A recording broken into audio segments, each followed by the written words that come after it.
Bonjour, je m'appelle Marc Chagall. Vous me connaissez comme l'un des plus grands artistes du monde, mais j'ai eu des débuts modestes. Ma vie a été difficile. Je suis né et j'ai habité à un petit village rural, Vitebsk, en Russie. À Vitebsk, la culture juive a joué un rôle important dans ma vie.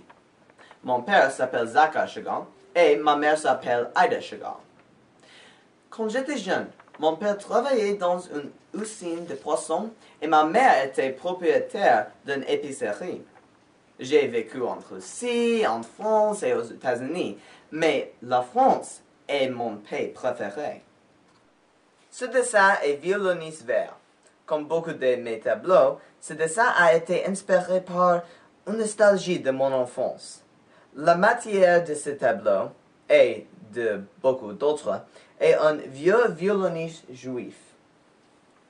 Son corps couvre la majorité de la toile. Il est le personnage prédominant comme il est plus grand que les bâtiments. Il est facile de voir que j'ai un style distinct dans ce tableau. J'utilise le cubisme pour transmettre mes messages. Le corps du violoniste est déformé et le spectateur veut le regarder de plus près à cause de mon style artistique. J'utilise aussi le surréalisme pour transmettre mon message. La coloration est lumineuse et met l'accent sur la violoniste. Ce style de représentation surréaliste permet au violoniste de devenir un personnage plus puissant. Bien que la majorité de l'image soit grise et ennuyeuse, ce qui est symbolique de la pauvreté du shtetl, les belles couleurs de la violoniste créent un sentiment de bonheur qui rend la peinture plus légère et plus animée. Le violoniste marche sur la toit d'une maison parce qu'il a une expression juive, geht de Heiser, qui évoque le thème du juif errant. C'est un thème dans beaucoup de mes tableaux. J'aimerais aussi vous montrer une autre œuvre d'art. C'est une esquisse pour l'un des costumes pour la pièce de Stravinsky, L'Oiseau de Feu.